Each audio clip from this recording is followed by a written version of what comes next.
today we're going to talk about something that I think is really interesting. It's about coaching and how you as a doctor might work with a specific coach to help you. And to me, I think this is an interesting topic because, you know, when it comes to being a doctor, when it comes to healthcare, there are just so many facets to what makes us effective as physicians and, you know, I guess happy and healthy as people.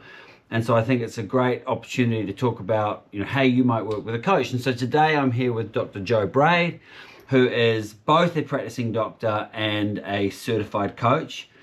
So welcome, Jo. Thanks, Sam. So great to be on the Well Doctor series today. Something that I think is interesting is how few doctors do work with coaches. You know, top performing athletes all have coaches without fail. Top performers in business very often have coaches as well. And so, you know, if we think about, you know, all those facets come for, you know, to being a doctor, you know, why should doctors be any different? Well, that's such a great question. Why should we be any different? It's coming into the system now, Sam. I think it's been slow and it's ramping up in popularity now, but still, you'd be hard-pressed to find, I reckon, more than 10 doctors out of 100 who have or are working with a coach, yeah? Well, that's why I think this is really interesting because I think part of it might be, well, we don't really know what you're going to do. How am I going to work with a coach? Like, it's obvious if, you know, I'm playing golf and someone's going to work on my swing, but what's a doctor going to work with a coach on? So that's what we're going to cover off. We're going to talk about some of the areas that just aren't really covered in medical school that, you know, could be.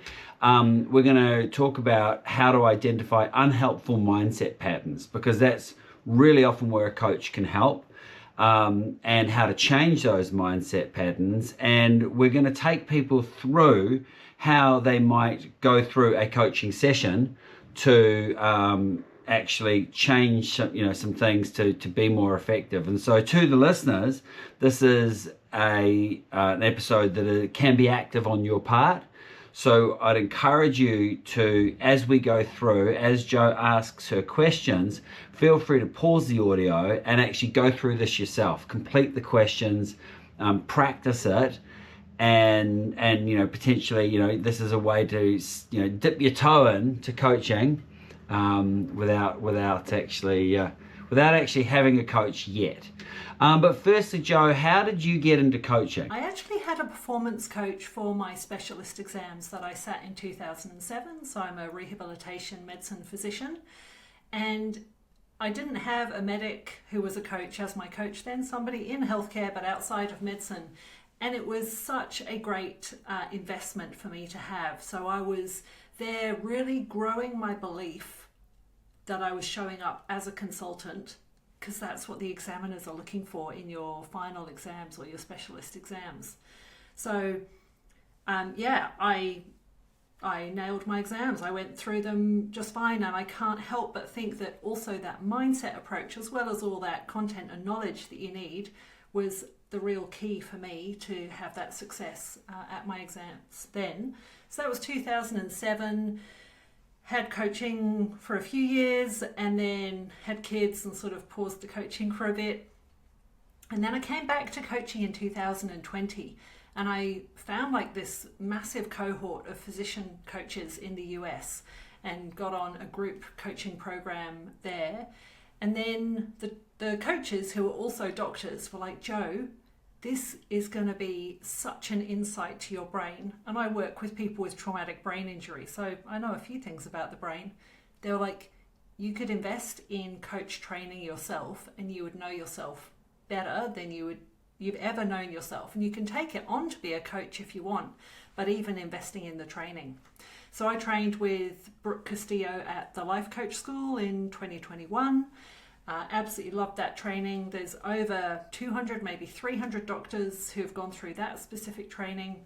And then last year I also did an Australian coach training with the Australian Institute for Professional Coaches. So I set up my coaching shingle in 2021, started podcasting in 2022. I haven't looked back. Absolutely love it. Brilliant. Sounds good. I mean, you know, as we get into it, as you were talking, it made me think of that quote that's attributed to Socrates: the unexamined life is a life that's not worth living. And I guess, to me, that's a big part of what coaching is, isn't it? It's actually examining us, examining our lives, shining the light on things that may have been unconscious, and that gives us the opportunity to either, you know, reinforce those things if they're helping us, or to change them, but without examining them, without potentially, you know, you can do it yourself, but if you do it with a person going through a process, that can be a really effective way to actually make those shifts, can't it? Absolutely. And I think that's what we'll highlight in the self-coaching tool that I'm sharing today. So let's start with, you know, some of the areas that potentially aren't covered in medical school that could be useful. Things like mindset, things like thoughts, how those thoughts impact our emotions, how those emotions impact our life and our work. Like, you know, let's talk about that, because that's, you know, really the foundation of what we're going to look at to be able to make shifts, isn't it? So let's get this sort of rough example where we think about the hospital or work, and you know, you've got work tomorrow or whatever, and just check in on what you feel, and you might feel exhausted, you might feel dread. And what I want to share is what I found was such a revelation through coaching, was that it's definitely not the workplace that's making me feel dread. It's my thought about the workplace that's making me feel dread. And this is the essence of cognitive behavioural therapy, or CBT, that we have thoughts about inanimate objects or situations or circumstances, and then we have a feeling from that thought. We take a series of actions or inactions, and then we have our result. And so much can be, take different actions, you'll get different results. When I learned that really our thoughts and our feelings are a great place to start working, then you can really engage, I guess, your mindset into those actions you're going to take, and be much more likely to get the result that you want to get. So rather than just sort of, I guess, reacting to what is right there in front of you, which might be how you feel, it's actually becoming a bit more conscious about it and going, okay, what's driving that feeling, and is that something that I can address? And it might be a thought you've had for a long time. Like, there can be some really unhelpful but common mindsets that we have, that we inherit even through year 4 and 5 of med school. I can't ask for help. It's a weakness to show my emotions. I can't be vulnerable here. And it might be relatable to you as well. Like, there's all this sort of indoctrination that I think comes in as we start going on the wards, and we learn from the younger year doctors who are on the wards there, and we sort of get somewhat influenced in that hidden curriculum there. And I guess some of this mindset work is turning that on its head. And is that really true, that you can't ask for help or so forth? And so those things we end up believing a lot, but they're not. They're still just a thought that you have in your head, and you can unpick that exactly with that beautiful Socrates quote that you said there, to start identifying that unhelpful mindset pattern. Yeah, and I guess that's the value with the coach, isn't it? Because sometimes, you know, this is the wood for the trees, you know, analogy. Sometimes it's so ingrained and so unquestioned, I guess. You know, I know this to be true, so I don't even question it, as opposed to, this is actually purely a belief that I have about a certain thing, and it, you know, it's open to complete interpretation. It's also open to being challenged. And that concept of having two brains on one. So a coaching space is very much like somebody going on parallel with you up the mountain. Or if you want to look at how do we win the game, the coach might have a view of the whole field. So that's that sort of sporting analogy there, and you're one of the players on the field. And so we're able to ask those non-judgmental and non-advice, and it's not an opinion space as well. How about we just ask some questions around those things that you believe to be true? Are they really true? You've probably read Byron Katie's work, which is, you know, very much that is this true? Do I really know this is true? What's an alternative way to look at it? And what's it costing me to keep believing that? Not quite in that order, but yeah. It's very much on that foundational CBT stuff, isn't it? So let's do that. But actually, before that, I mean, I'm interested in this because I have a belief, and it could be completely wrong, that a good coach for a doctor is likely to be a doctor themselves, and you are, and that's why I'm talking to you. And you know, I know that doctors have this, doctors have a perspective on life coaches. Let's just leave it, let's not go too much into the detail, but unless someone actually truly understands what it is really like to be a doctor, and it's such a unique role, can they be an effective coach, or can you be more effective, do you think, if for a doctor looking for a coach, if they find someone who's a doctor themselves? It's like a human connection, and whoever is the right person that you connect with is the right coach for you then, and things may change over time as well. So I've certainly worked with coaches who are doctors. My current coach is not a doctor, and I just love the coaching and the outcomes and the growth that I'm having with her. But I would say some of my clients who are very coaching naive, so they've never had a coach, they might have had therapy, they might not have had therapy, they might really not have talked to anybody about this much. They often seek me out, or they say that they look for a coach who has got that doctor experience. I'm still a current clinician, I still work in the public health service, and for them there's a bit more maybe security or trust, or what I've been through, you've been through it, I've been through my own burnout journey as well, and there's a lot that almost doesn't need to be said in the room because we get elements of it. It's about trust and mutual and respect, isn't it, actually? And that's, I guess, where touch on, if you don't respect a certain person or whatever, you're not going to get much from coaching. And so you've got to find that person, whether it's you respect them because they're a doctor, or whether you respect them because they work with Formula One drivers, or whatever. You've actually got to find that person you respect and trust, don't you? And from then on. Okay, fantastic. So that's a great frame to then step into. Okay, how do we identify? You talked about that the essence of everything is thoughts. That the thoughts drive emotions, which drive actions, which drive the outcomes, and too often we get focused on the emotions and what's going on, as opposed to, okay, what's driving that. So how do people go about identifying those thoughts, those mindset patterns, and then we can talk about, well, how would you go about changing them? So what we'll do is we'll go through an example of a thinking cycle, which is exactly as Sam highlighted there. I'll go through the 5 parts and I'll drop in an example that we can work through. So you start off with a circumstance, which is a neutral situation. It's very objective, there's nothing subjective about it. So in this example, we're going to say it's about your roster this week, and the time frame is Sunday afternoon, evening.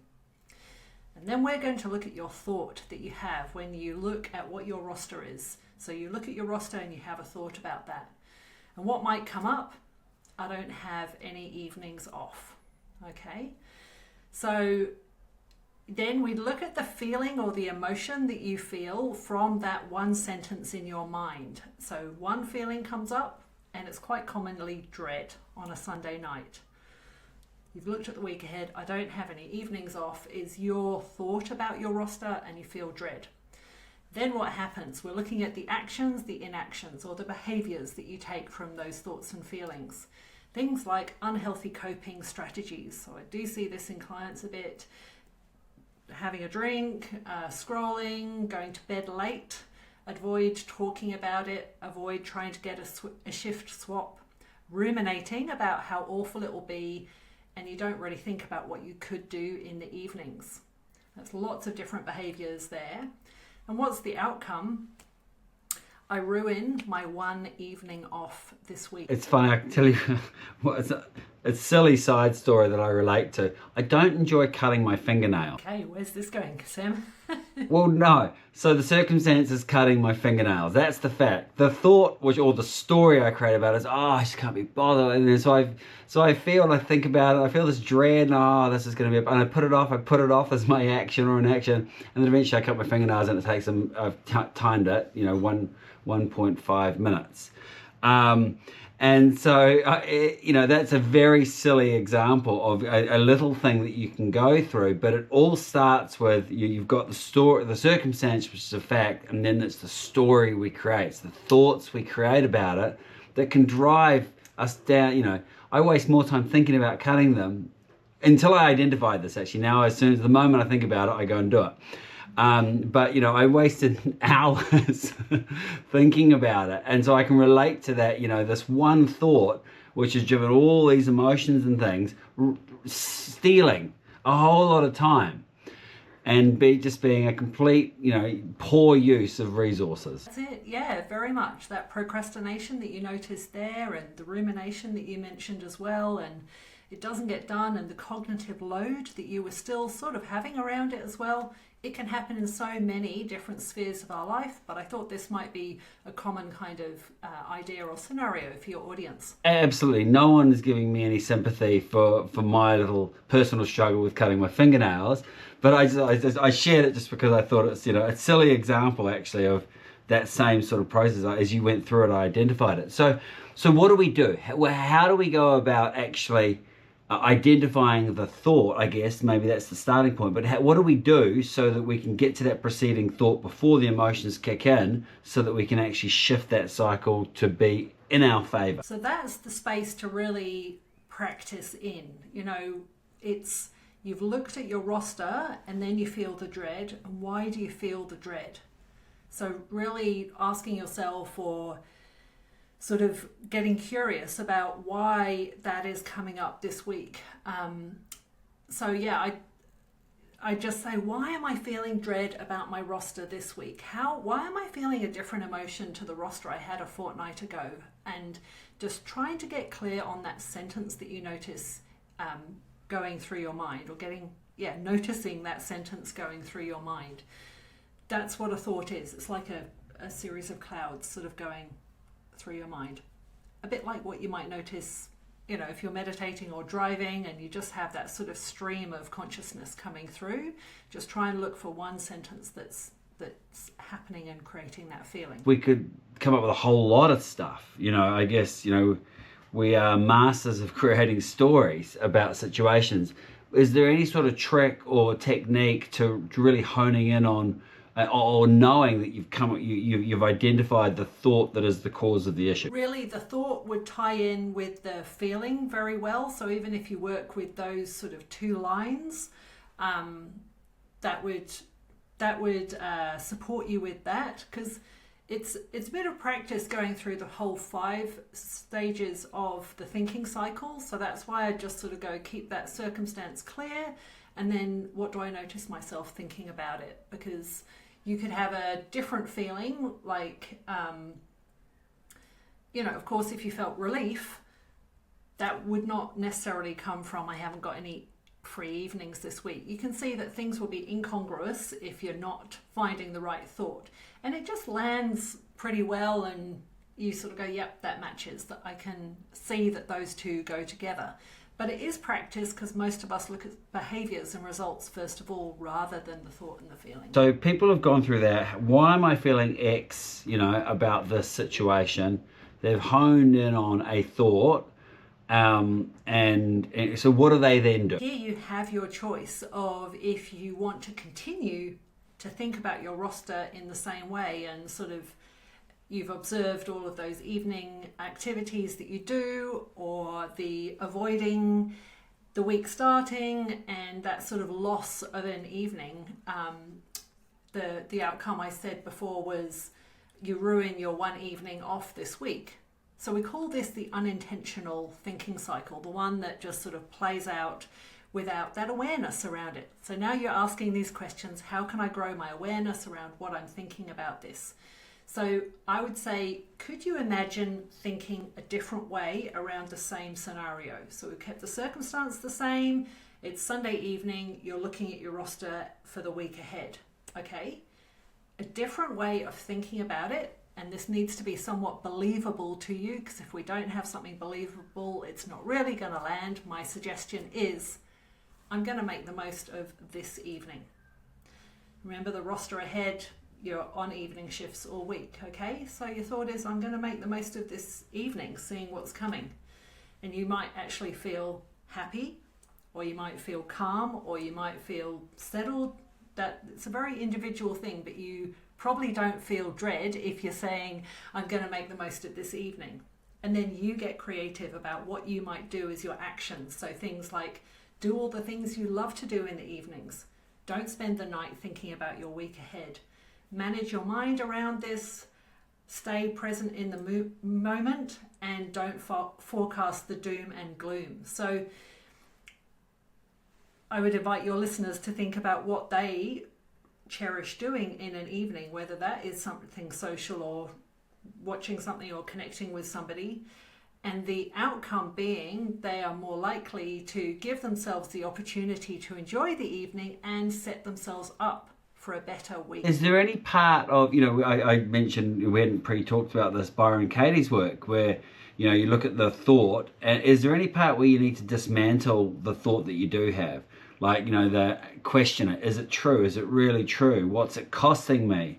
And a process where you go, and what's something different I could think? Is there any value in that as well, if it's something's quite hard to shift? Yeah, look, that's a good point. I guess you could introduce that if it's hard to be shifting the pre-existing thought. And what I would say is I wouldn't overload people with too many different tools at first, but it's lovely to know that we've got that in the reserve for another time.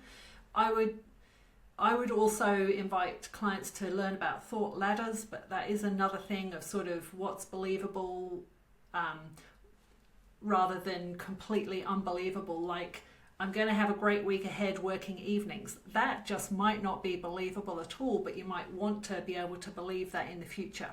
But thought ladders is another topic in itself. So I would just stick with getting confident in the 5 parts of the thinking cycle. That's circumstance, neutral. Thought, subjective. Feeling comes from the thought. Actions and inactions, the things you do and you don't do from that feeling. And the result is very tied in with the thought that you have. You'll know if you've hit on a thought that is both, believable, and is also addressing things effectively if you feel differently, I'd imagine.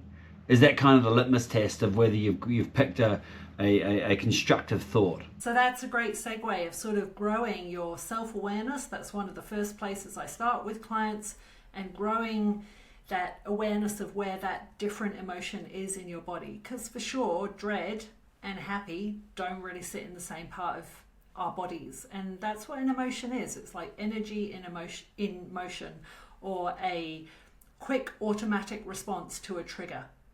Okay, so there's a really visceral part as well. And that's what I invite my clients to do, because emotional fitness, emotional awareness really ties in with this mindset work. Sure, and I guess if you're doing this and you're continuing to do this, because there's going to be, 1,000 situations where we go through this little thinking cycle every single day, and the more we, I guess we don't have to address everything, but the more we go, this one's a problem, the more we do it, the more we build that muscle, and I imagine the more you do it, the more innate it becomes.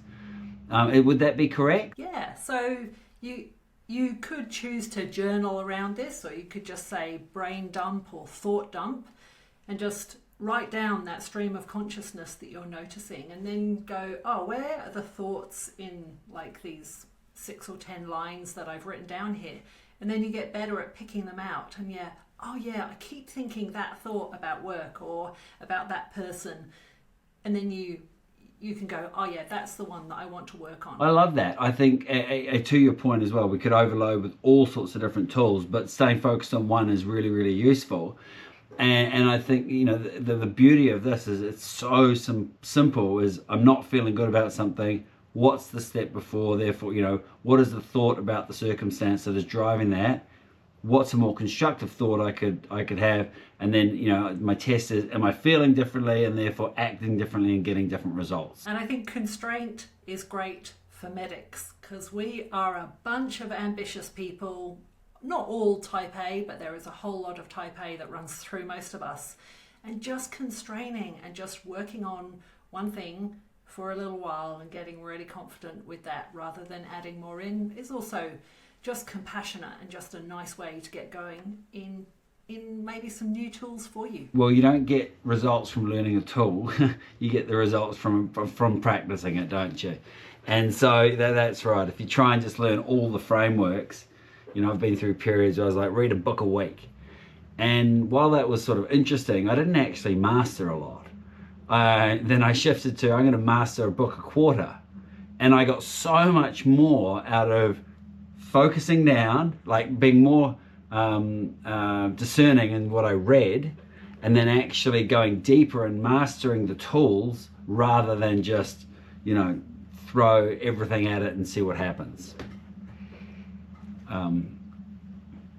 So I love that. Look, I think to me, this has been really useful. I think, the first part is, why we might choose to work with a coach. And I think it was really useful to think about, how would you look for a coach? Essentially, it's someone you trust and respect. It might be a doctor, it may not be.